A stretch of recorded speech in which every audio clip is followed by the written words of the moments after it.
কষ্ট পেয়েছি, খুব কষ্ট। খাওয়া দাওয়া যেন বিরক্তিকর ছিল একটা। কোনো জায়গায় গেলে, কোনো আত্মীয় বাড়ি বা যেখানে যাই, মানে একটা অপ্রস্তুতি হয়ে পড়তাম। যখন তখন হাঁচি, নাক থেকে কাঁচা সর্দি, মানে সে সর্দি মানে কি, রুমাল ভিজে যেত, এরকম অবস্থা। এমনকি শুয়ে থাকতাম, নাক থেকে অটোমেটিকলি সেই সর্দিটা পড়তো, জল, কাঁচা জল একদম। সেটা থেকে কিন্তু আমি একদম বেরিয়ে।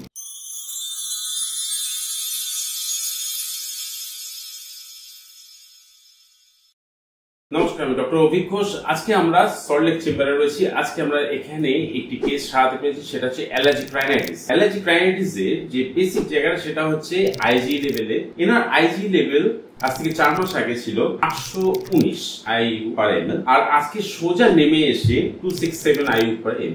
এই হচ্ছে প্যাথোলজিক্যাল রিপোর্টের ডিফারেন্স। সঙ্গে সঙ্গে পেশেন্টের যে সিমটমস এর ডিফারেন্স এসেছে সেটা আমরা পেশেন্টের কাছ থেকে শুনবো। আজকে আমি এই কেসটাকে সমাপ্ত করেছি এবং পেশেন্টকে ছুটি দিয়েছি। আবার 4 মাস বাদে আরেকবার ভেরিফিকেশনের জন্য আরেকবার আমরা রেখেছি।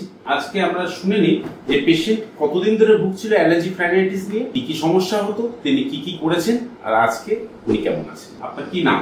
আমার নাম পলাশ মন্ডল। সল্টলেকে আপনি এসেছেন আমাদের এই চেম্বারে, তো কোথায় বাড়ি আপনার? আমার বাড়ি দক্ষিণ বারাসাত, জয়নগর, দক্ষিণ বারাসাত বাড়ি। তো আমি আপনার একবার ফেসবুকে দেখেছিলাম যে আমি এটা প্রায় 5 বছর ধরে ভুগছি রোগটাকে নিয়ে, প্রচন্ড আরে। এমনকি আমি এটা নিয়ে পেয়ারলেসে একটা বড় ডাক্তারকেও দেখিয়েছিলাম। তখন আপনার ওই লকডাউন পড়েছে সেই আগের 1 বছর, কিন্তু লকডাউনে যেতে পারিনি, কিন্তু আমার কিছুই মানে হয়নি। তো আমি হোপলেস হয়ে পড়ি, এবং হোপলেস হওয়ার পরে আপনার ফেসবুকে আপনার লাইভ দেখেছিলাম, দেখে আমার মনে হলো যে এখানে মনে হয় আমার একটু যাওয়া উচিত। তো সেই হিসাবে আমি মার্চ মাসে আপনার কাছে আসি। তখন কি কি সিমটমস নিয়েছে? তখন তো আমার একদম মানে কি বলবো ডাক্তারবাবু, আমি দিনে অন্তত 5 থেকে 6 বার কম্পালসারি হাঁচিটা আর 9 বার হবে। কিন্তু একবারে হাসতে শুরু করলে কয়বার? আর 9 বার 10 বার। প্রচন্ড নাক শিরশির করতো, রগড়াতে হতো, নাক থেকে কাঁচা সর্দি, নাকটা পুরো বন্ধ হয়ে যেত, দুটো চোখ রাগলাম পুরো জবা ফুলের মতো, একদম এই দুটো জবা ফুলের মতো। আর মনে হতো যেন চোখ যেন এত পিলপিল করতো, মানে সেরা ধারণার বাইরে। এবং গলার আলটাকলাই জিভ দিয়ে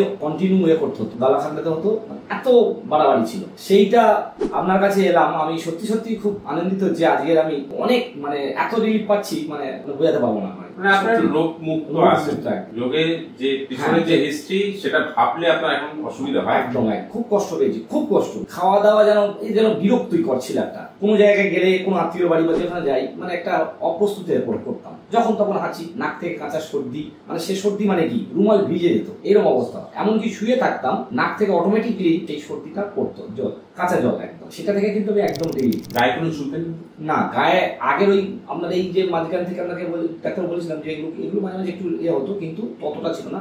যেটা আমার চোখ চুলকাতো। হ্যাঁ, চোখ তো অবশ্যই চুলকাতো। চোখ চুলকাতো, চোখ লাল হয়ে যেত, জবা ফুলের মতো লাল হয়ে যেত, একটা হট ফ্ল্যাশ আসতো, জ্বর ভাব আসতো।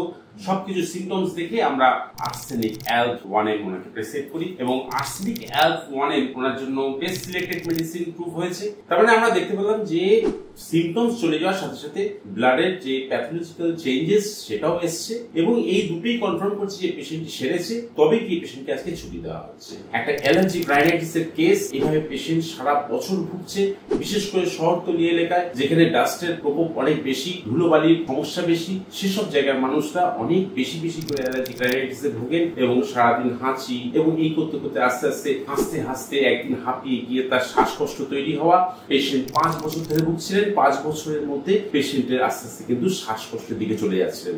আজকে কিন্তু উনি একদম ফ্রিলি নিঃশ্বাস নিতে পারেন, এবং নাকে সেই কনজেশন, নাক বন্ধ হয়ে যাওয়া, চোখ লাল, টোটালটা চলে গেছে। তাহলে যেসব পেশেন্টরা এখনো কিন্তু অ্যালার্জিক রাইনাইটিস নিয়ে ভুগছেন, যারা এখনো হাঁচছেন এবং আস্তে আস্তে তারা শ্বাসকষ্টের রোগী তৈরি হচ্ছেন, তাদেরকে সবার আগে বলবো যে একটু হোমিওপ্যাথি করা দরকার আছে।